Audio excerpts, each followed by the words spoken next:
So, good day sa inyo mga partners. So, for this video, bago ang lahat, syempre, babatiin ko ng Happy New Year ang lahat ng ating mga ka-partners, mga solid subscriber, at syempre sa mga solid viewers natin dyan, okay? Na tumututok pa rin sa ating mga videos na ina-upload, okay?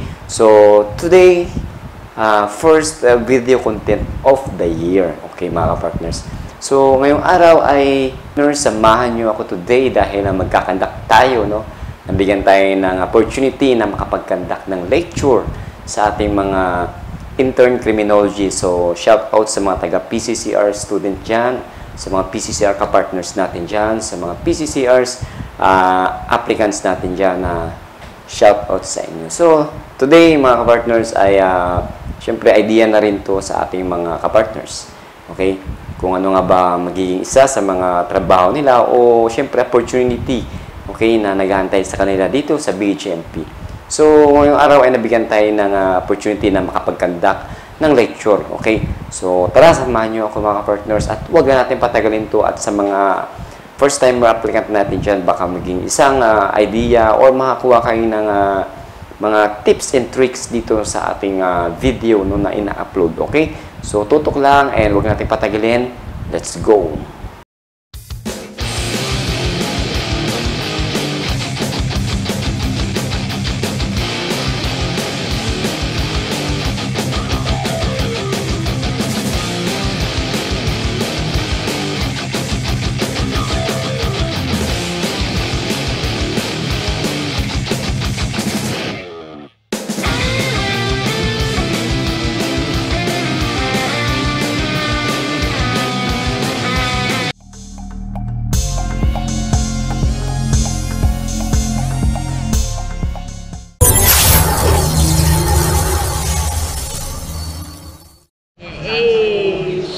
Uy, GoPro to guys.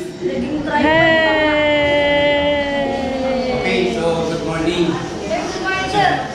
So, by the way, pakilala muna ako. I'm J.O.A. Kipay, Kipay at So, ang designation ko po dito sa loob ng CITAM o sa jail facility natin is logistics. So, ako po yung in charge pagdating sa mga inventory ng baril, mga gamit natin. So, ngayong araw, ituturo ko sa inyo ay kung paano yung disassembly at saka assembly ng short firearms. Okay? Dahil yung ating long firearms na M4 o yung M4 natin M16 ay gamit doon sa hospital. So, yung ating shotgun, so medyo complicated siya kasi hindi ko muna ituturo sa short firearms tayo. Okay, so bago tayo magsimula, sino dito nakakaalam ng 5 gun safety rules? 4 lang. Sino? Sige, kahit ano hindi. Sige. Number 1, consider every gun as loaded. Number 2,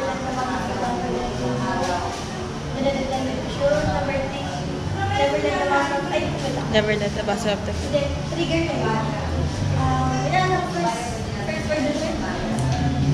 Sino? So, nasabi na niya. Unahin ko muna sa inyo i-introduce yung 1911 Taurus. Okay? So, bago ang lahat, bago tayo mawak ng baril, wag na, siguraduhin niyo na tatanggalan mo na ng magazine, di ba? Okay? Empty, di ba? Hindi porket empty yung magazine ninyo, ay kailangan nyo itutok sa tao. So, kailangan nyo i-clear. Okay? Walang bala, di ba? Okay? Walang bala yan. Pero kahit na walang bala yan, huwag nyo itutok kahit saan na. Kasi itong baril ay kumuha ng buhay. Buga lang ang bala, 25 pesos. Pero pagka tinutok mo, mahal. Okay? Yan na, ito. Ito, tsaka to dapat dito. Ha? Yan. And then, pag naganyan, ganyan ulit. Tapos, and then, kahit hindi nyo napindutin yun dito. Ganyan lang. Okay? Ayan. Safe. balik muna natin yung walang bala yun ha. Ano ito yung base niya to. Tapos, dito naman, for example, nakakasa kayo. Kagandahan dito, pwede nyong, nakaload na yun, di ba? Kung tayo nakaload. Dalawang klase ang ano niyan, ang hammer down. Pwedeng dito, sa mga expert na. Tapos, i-trigger, ano itong trigger niya, ha? Dandahan lang. Nakaload na yun. Ready to shoot ka na. Shoot na yun. Okay. Meron naman, itong safety, down nyo lang. Pag down, sabay trigger, kita nyo to, hindi na ano, Load na rin. load ka na rin. Safety, pag kami kalaban, unsafe, and putok. Pero ako kasi, dito ako nasasanay. Kasi talagang naka-down ang hammer ball talaga. Okay? Black.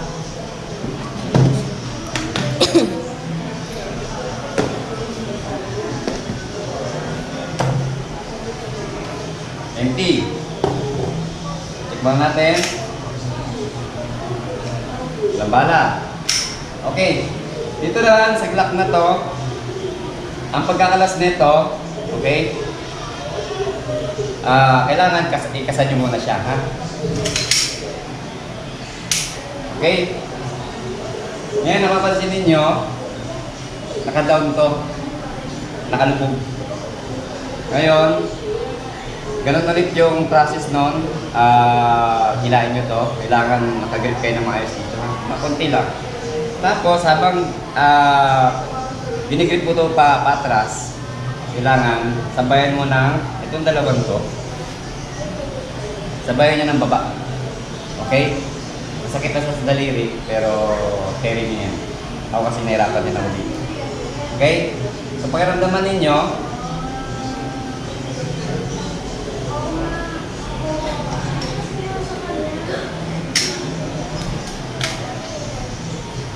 okay? So, dito, bago pa kasi ito, kaya medyo matigas yun dito. Kaya kailangan, yung kung may makukuha pa kayo, tingnan nyo sa akin. Diba? Kasi, ano nyo ito sisikwatin nyo to pababa, ha? Habang inatras nyo to, sabay sikwat, ha? Okay? Para ma-disassemble nyo. Ganun din.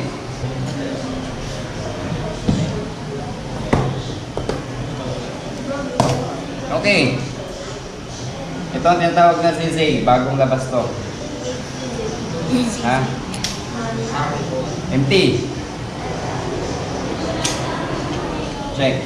Nga pala, pag nag-open bolt kayo, ito lang naman yan, madali lang naman siya talaga. Ang proseso na ito, ganun din. Ganun ang pagkakalas na ito. Ha? Sa muna, trigger, nakalubog na siya. Ganun din gagawin ninyo, ha? Sabayan ninyo ng hila pababa. Okay?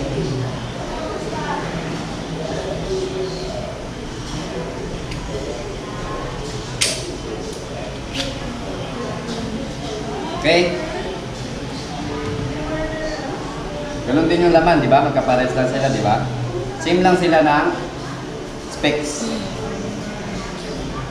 Sa brand lang sila nagkaiba. Saka sa design.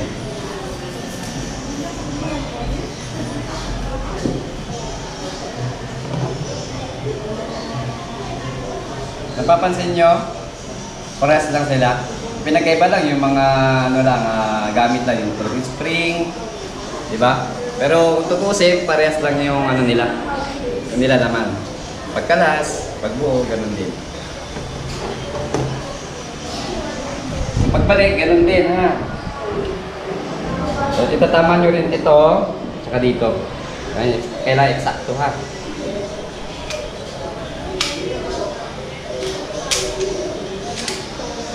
Automatic na yun. Mag-up to. Okay? Trigger.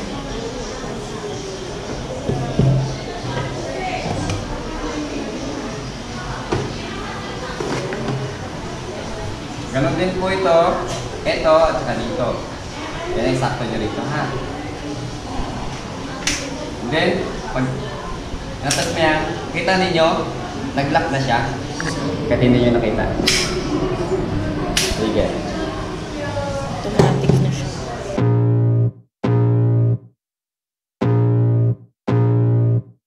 I can feel the blood creeping up from the heathens. Got will, got fight, got pride, got reason. If they wanna go eat, then you know I'm gon' feed them. If you're coming for me, hope you're ready for a demon. I got eyes in the back of my head, I'm seeing. Take me for granted and you know I'm leaving. I'ma take what's mine with the webs I'm weaving. I could take this crowd from seeing to believing. Got a taste for blood and my tongue keeps bleeding. From the words I spit, so sharp, so freezing. So cold, behold, frostbite they feeling. I could tear you apart or I could go heal them. Don't believe in fate, don't believe in ceilings. I just need a taste and my mind starts peeling. I don't pace myself, I grind on kneeling. Got lust for change, I just love the feeling.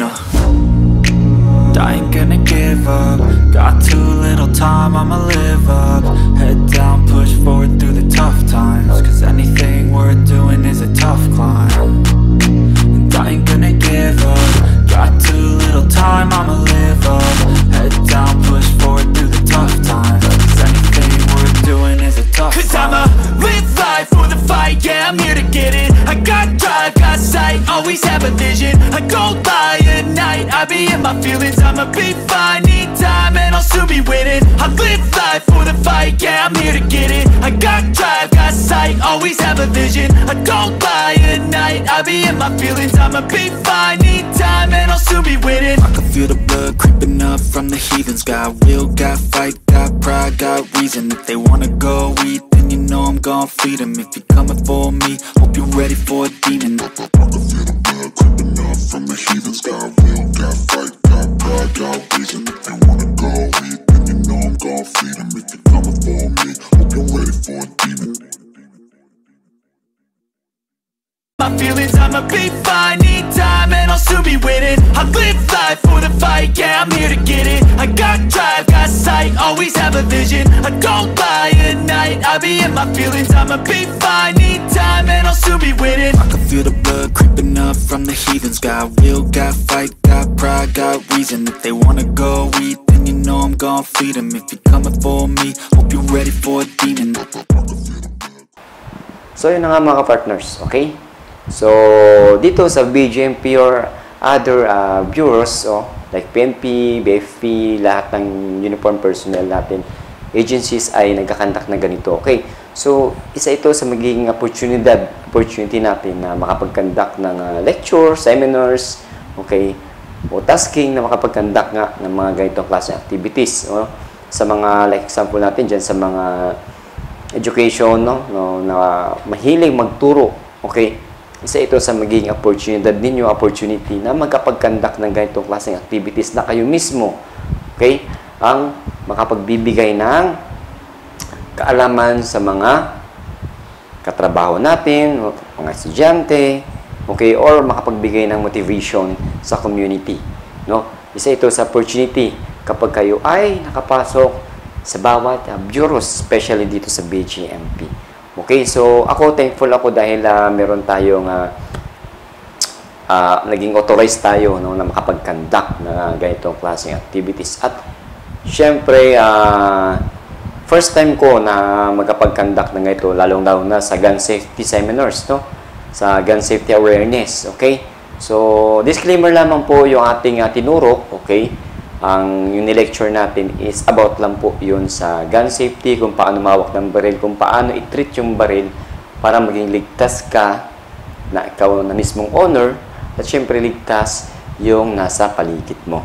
Yun lang po nga tinuro natin. And syempre nakalakip na rin doon yung ating lecture sa pagkalas at pagbuo ulit ng short firearms. Okay? So disclaimer lamang, hindi tayo magaling. Okay, tayo ay may alam lang, no, doon sa pagkandak natin. Baka mayroong makita, okay, mayroong makapanood na expert, no. So, sir, mabagal, ito ganyan. Disclaimer po, tayo ay may alam lang. Sa mga kapartners natin dyan na talagang nasa puso nila yung pagtuturo, okay.